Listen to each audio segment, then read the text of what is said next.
Permainan diawali dengan pion D4, dibalas oleh hitam kuda F6. Lanjut putih pion C4, hitam pion E6, kuda berkembang ke C3, dan pion ke D5. Ini adalah formasi pembukaan gambit menteri ditolak atau Queen's Gambit Decline. Mikaltal kemudian memukul pion di D5, dimakan kembali dengan pion. Karena apabila dipukul menggunakan kuda, hitam akan kehilangan kontrol terhadap petak penting C4 dan E4. Selanjutnya, putih mengembangkan gajah ke G5, memaku kuda terhadap menteri hitam. Dibalas oleh hitam gajah E7, dan seterusnya pion E3 dimainkan oleh Mikaltal.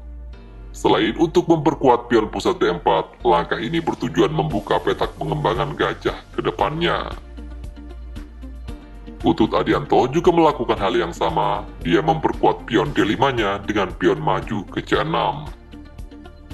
Dijawab oleh Tal Menteri C2, hitam kuda ke D7 agar kedua kudanya saling terkoneksi. Mikaltal melanjutkan langkahnya dengan pengembangan gajah ke D3 dan hitam menjalankan rokade pendek di langkah ke-8. Kuda putih lompat ke F3, benteng hitam digeser ke E8, memberikan penguasaan di lajur yang semi terbuka. Kemudian Mikaltal mengamankan rajanya dengan langkah rokade.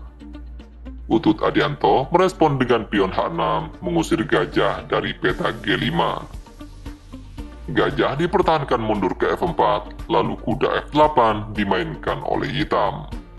Tujuan dari langkah ini ialah untuk membuka diagonal pengembangan gajah yang bisa saja ditempatkan di G4.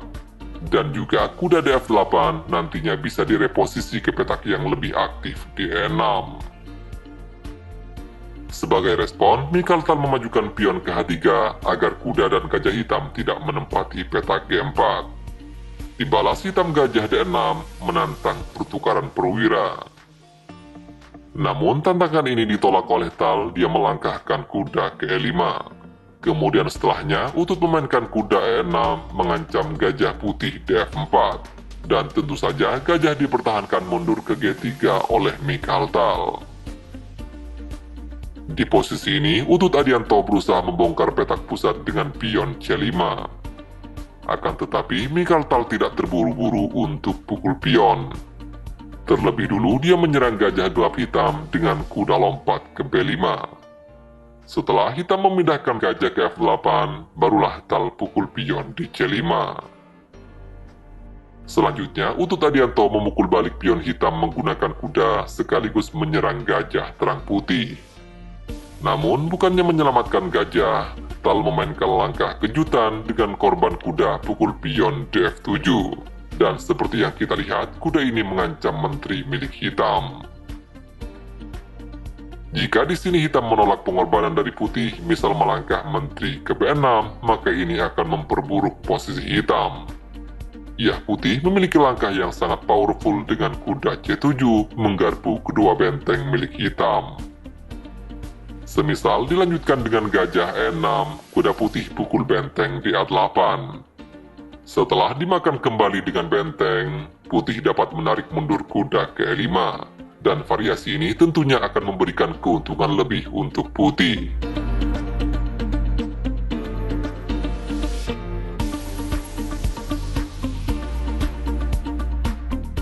Di posisi ini, respon terbaik hitam ialah Raja Makan Kuda, dan langkah inilah yang dimainkan oleh Utut Adianto. Selanjutnya, Mikaltal melangkahkan gajah ke G6 skak. Setelah Raja Hitam pindah ke G8, Tal tidak terburu-buru untuk pukul benteng D8. Terlebih dulu dia melangkahkan kuda C7 menggarpu kedua benteng milik hitam. Ancaman ini direspon dengan benteng E6 oleh Utut Adianto. Dan seterusnya kuda putih pukul benteng di A8. Jika di posisi ini hitam memainkan gajah ke D6 bermaksud mencegah kuda lompat ke C7, maka ini adalah sebuah kesalahan. Ya, putih tidak akan segan-segan untuk pukul gajah gelap hitam. Setelah menteri pukul gajah, putih pion ke B4 mengancam untuk pukul kuda. Jika kuda pindah, tentu gajah di C8 akan tewas disikat oleh menteri. Jadi sudah jelas salah satu perwira hitam akan hilang di langkah berikutnya.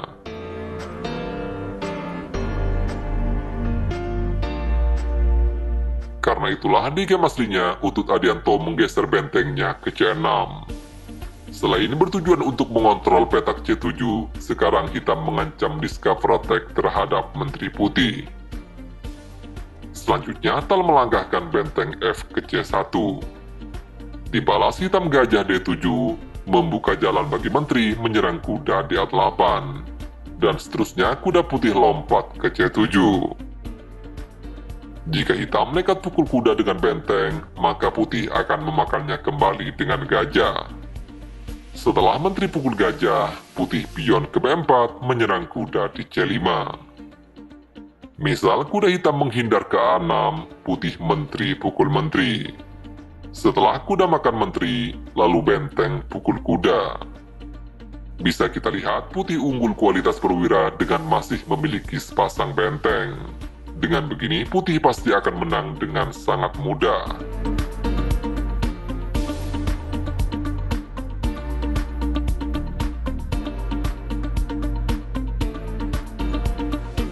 Jadi karena itulah Utut Adianto tidak berani pukul kuda di C7. Dia memilih bermain dengan kuda C ke E4. Selain memberikan Discover Attack terhadap menteri, posisi kuda juga mengancam gajah di G3. Tujuannya jelas, setelah kuda pukul gajah, hitam bisa mendapatkan kuda di C7. Namun bukannya menyelamatkan menteri, Mikhail Tal kembali memainkan langkah kejutan dengan gajah pukul kuda. Di sini, Tal merelakan menterinya dimakan oleh benteng hitam. Sebuah langkah yang sangat berani yang dimainkan oleh Mikhail Tal. Jika di posisi ini hitam menolak pengorbanan menteri, misal kuda pukul gajah, maka menteri putih ke D3. Setelah kuda pukul gajah, menteri pukul pion D5 skak. Raja hitam pindah ke H8, lalu benteng pukul benteng. Setelah hitam pion makan benteng, dilanjutkan dengan menteri F7. Meskipun putih kalah jumlah perwira, namun secara posisi putih jauh lebih baik dari hitam. Terlebih putih unggul 2 pion. Menteri hitam tidak bisa pukul kuda karena gajah di F8 akan hilang. Sementara kuda hitam di G3 sedang terancam oleh pion. Kita kembali ke partai aslinya. Di game aslinya, Utut Adianto menerima pengorbanan yang diberikan oleh Mikhail Tal. Dia memukul menteri menggunakan benteng, dimakan kembali dengan gajah. Di langkah ke-24 ini, Tal sudah bermain tanpa menteri di atas papan. Namun dalam 13 langkah berikutnya, tepatnya di langkah ke-37, Utut Adianto akan dibuat menyerah oleh taktik cerdas Mikhail Tal. Meskipun Tal bermain tanpa menteri, namun secara matematis putih masih lebih diunggulkan. Di mana perwira putih bernilai 19 plus 1 pion, sementara perwira hitam bernilai 18. Selanjutnya, Utut Adianto melangkahkan gajah ke C6, dibalas oleh Tal kuda E6 ancam menteri. Menteri hitam menghindar ke E8, sekarang berbalik mengancam kuda putih. Kuda kembali lompat ke D4, ada langkah gajah C5 oleh hitam. Kemudian Tal menggeser bentengnya ke D1, dilanjutkan dengan gajah terang ke D7, lalu benteng A ke C1 dimainkan oleh Mikhail Tal. Utut Adianto merespon langkah ini dengan pion maju ke B6. Kuda putih lompat ke F3, gajah hitam pindah ke E6. Dan seterusnya gajah putih E5 menekan kuda hitam D6. Kuda hitam menghindar ke E4, putih gajah B3 menekan pion pusat milik hitam. Dan tentu saja pion dipertahankan oleh hitam dengan menteri F7. Langkah ini juga memungkinkan bagi hitam untuk mengorbankan gajah pukul pion di H3. Setelah pion pukul gajah, menteri hitam bisa mendapatkan kuda di F3. Itulah ide sederhana dari langkah menteri ke F7. Mikhail Tal melanjutkan permainan dengan benteng naik ke D3. Dengan rencana selanjutnya ialah menumpuk benteng di lajur D. Setelah Raja Hitam bergeser ke H7, Tal melanjutkan rencananya dengan benteng C ke D1. Langkah ini dijawab dengan gajah pukul pion H3 oleh Utut Adianto. Jika pion pukul gajah, tentu Menteri Hitam akan sikat kuda putih. Karena itu, Tal lebih memilih pukul pion di D5. Dengan ancaman selanjutnya melakukan discover attack terhadap Menteri Hitam. Namun, ancaman ini dengan mudah diatasi oleh Hitam dengan Menteri G6. Sekarang, Hitam memberikan ancaman skakmat dengan Menteri pukul pion. Tentu saja, rencana ini dicegah oleh Tal dengan kuda lompat ke H4. Selain melindungi pion di G2, kuda putih juga mengancam Menteri milik Hitam. Menteri Hitam pindah ke H5, lagi-lagi mengancam kuda putih. Namun ancaman ini diabaikan oleh Tal, dia melangkahkan gajah terang ke C2. Yah Mikhail Tal merelakan kudanya untuk dimakan oleh Menteri Hitam. Dan sebagai gantinya, gajah putih memaku kuda terhadap Raja Hitam. Setelah Hitam Menteri pukul kuda, Tal memainkan langkah yang sangat kuat dengan gajah G3 ancam Menteri. Langkah ini membuat Grandmaster Utut Adianto menyerah di langkah ke-37. Seperti yang kita lihat, 3 perwira hitam mendapatkan ancaman secara bersamaan.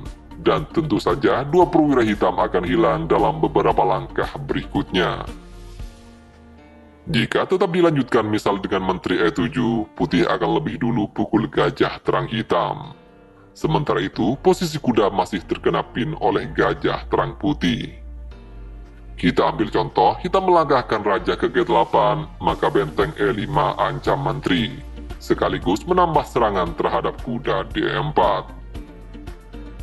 Di posisi ini, langkah terbaik hitam ialah kuda pukul gajah dan seterusnya benteng pukul Menteri D7.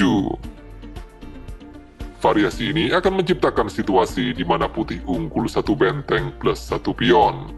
Dengan keunggulan seperti ini, hampir mustahil bagi hitam untuk menang, terlebih lawannya adalah Mikhail Tal.